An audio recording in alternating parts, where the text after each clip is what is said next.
भारत के सभी राज्यों की खबर SNS न्यूज चैनल पर, खबर जो आपको रखे सबसे आगे।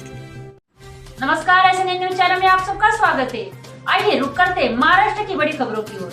वन विभाग के सूत्रों के मुताबिक सोमवार की रात को खेत में पड़े रहे तेंदुओं को अल्ट्रा फास्ट बचाव के दल की एक टीम ने उसे 30 फीट गहरे कुएं से सुरक्षित बाहर निकाला। यह घटना भंडारा जिले के साकोली तहसील स्थित मोघटा गांव के किसान वासुदेव बेनेरा भंडारकर के खेत में हुई।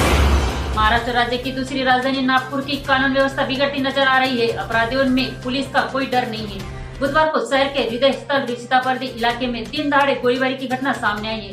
पुलिस सूत्रों के मुताबिक घायल व्यक्ति की पहचान मृणाल के रूप में हुई है, जिसकी आपराधिक पृष्ठभूमि है। शिवसेना के शिंदे गुट के नेता रामदास कदम पर धोखाधड़ी का आरोप लगाने के दूसरे दिन अब ठाकरे की पार्टी शिवसेना के विधायक अनिल परब के रिजॉर्ट पर कार्रवाई की गई है। यह ऑपरेशन दापोली में चल रहा है और पूर्व बीजेपी सांसद किरीट सोमैया ने इस ऑपरेशन की तस्वीरें और वीडियो शेयर की।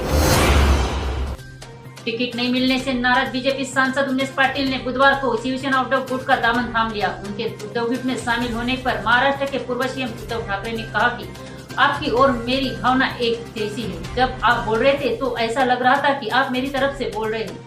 शिवसेना के कार्यकर्ता बीजेपी को बनाने के लिए मेहनत करते हैं, लेकिन जब वे बड़े हो गए तो उन्होंने हमें फेंक दिया। 2 अप्रैल 2024 को सुबह 11 बजे भंडारा शहर के शिवापन टावर में लोकसभा उम्मीदवार सुनील मेंढे के प्रचार कार्यालय का उद्घाटन किया गया। इस मौके पर प्रत्याशी सुनील मेंढे के साथ ही महागठबंधन के घटक दल राष्ट्रवादी कांग्रेस, शिवसेना समेत अन्य दलों के नेता मुख्य रूप से मौजूद रहे। इस अवसर पर महायुति के उम्मीदवार सुनील मेंढे को भारी मतों के अंतर से जिताने का निर्णय लिया। सूत्रों के मुताबिक महाराष्ट्र के सत्ताधारी राष्ट्रीय जनतांत्रिक गठबंधन में लोकसभा चुनाव के लिए उम्मीदवारों के नाम पर सुरार शुरू हो गई है। सीएम एकनाथ शिंदे के नेतृत्व वाली शिवसेना ने 8 उम्मीदवारों की लिस्ट जारी की थी। अब खबर है कि इस सूची के 2 नाम पर भारतीय जनता पार्टी ने ऐतराज जता दिया है। दोनों ही शिवसेना के सिटिंग सांसद है और टिकट कटने की चर्चा के बीच एक्टिव हो गए हैं। टिकट के आस में शिवसेना के सांसदों ने मुंबई में डेरा डाल दिया। भंडारा जिले के पौनी पुलिस स्टेशन के अंतर्गत आसगांव से अपने घर लौटते समय एक अज्ञात चालक के 4 पहिया वाहन की चपेट में आने से गंभीर रूप से घायल हुए मनोज चंद्र बावने 29 वर्षीय को इलाज के लिए पौनी अस्पताल ले जाया गया, जहां डॉक्टरों ने उसे मृत घोषित किया। इस मामले में वादी निखिल चंद्र बावने उम्र 25 द्वारा 2 अप्रैल 2024 को दी गई मौखिक रिपोर्ट के आधार पर पौनी पुलिस स्टेशन में मामला दर्ज कर आगे की जांच पुलिस द्वारा की जा रही है। लोकसभा चुनाव से पहले राज्य में माहौल बदलने वाला है। अप्रैल के महीने में जब सूरज की तपिश महसूस होने लगेगी तो थोड़ी राहत मिलेगी, लेकिन किसानों को नुकसान होगा। शुक्रवार 5 अप्रैल से राज्य में बेमौसम बारिश की संभावना है। राज्य के कई जिलों में येलो अलर्ट जारी किया गया है।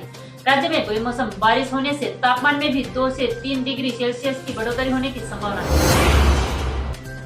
तुमसर बालाघाट राष्ट्रीय राजमार्ग समृद्धि महामार्ग का रिकॉर्ड तोड़ रहा है। बताते चले कि आए दिन इस मार्ग पर अपघातों का सिलसिला जारी है। कल फिर मंगलवार की सुबह 10:30 बजे के करीब डोगरा शिवार में मोली पेट्रोल पंप के सामने ओवरटेक करते समय तेज रफ्तार मोपेड ट्रक से टकरा गई। इस हादसे में एक की तुमसर के अस्पताल में इलाज के दौरान मौत हो गई, जबकि दूसरा गंभीर रूप से घायल हुए युवक को इलाज के लिए भंडारा रेफर किया गया। मृतक की पहचान अतुल गुर्वे 30 वर्षीय शिटीवार तुमसर और घायल की पहचान राम गुर्वे 33 वर्षीय नवरगांव के रूप में हुई। हिंदू संस्कृति में धार्मिक पूजा पाठ के लिए शंख का इस्तेमाल शुभ माना जाता है। हालांकि सोलापुर में एक किसान से शंख के नाम पर 25 लाख रुपए की ठगी कर ली है। इस मामले में पुलिस ने एक तथाकथित महाराज और एक महिला समेत 5 लोगों के खिलाफ धोखाधड़ी का मामला दर्ज किया है। यह घटना 21 से 24 फरवरी 2024 के बीच सांगोली तालुका के खिलारवाड़ी में हुई और ठगे हुए गए युवक का नाम सचिन हरदास यादव उम्र 36 निवासी खिलारवाड़ी। नागपुर से और एक सनसनीखेज घटना सामने आई है। बताते चले कि पुलिस के 2 पुलिसकर्मियों ने मंगलवार को यहाँ हुटकेश्वर इलाके में खाने को लेकर हुए विवाद के बाद सावजी रेस्टोरेंट के मालिक पर कथित तौर पर हमला कर दिया। पुलिस सूत्रों के अनुसार एससी रामचंद्र रोहनकर और एससी भूषण नामक 2 पुलिसकर्मी नशे की हालत में शाम करीब 4 बजे पिपलापटा स्थित निमजे सावजी गए। खाना परोसने के लेकर उनकी होटल मालिक से बहस हो गई, जिसके बाद उन्होंने कथित तौर पर मालिक की पिटाई कर दी। भंडारा जिला में हर दिन अपघातों के मामले बढ़ रहे। बताते चले कि नागपुर की ओर से तेज गति से आ रहे ट्रक चालक ने राष्ट्रीय राजमार्ग पार कर रहे बाइक सवारों को टक्कर मार दी। इसके बाद ट्रक चालक दुर्घटनाग्रस्त 2 पहिया वाहन को करीब 2 किलोमीटर तक ले गया। इस भीषण हादसे में बाइक सवार की एक शख्स की मौके पर ही मौत हो गई है। एक अन्य गंभीर रूप से घायल हो गया। हादसा रात में राष्ट्रीय राजमार्ग पर बेला गांव के पास हुआ। मृतक का नाम देवेंद्र मोरेश्वर काले 38 वर्षीय और गंभीर रूप से घायल व्यक्ति का नाम प्रकाश तितिमारे 47 वर्षीय थे। इस हादसे के बाद दोपहिया वाहन में आग लगने से कुछ देर के लिए राष्ट्रीय राजमार्ग पर यातायात बाधित रहा।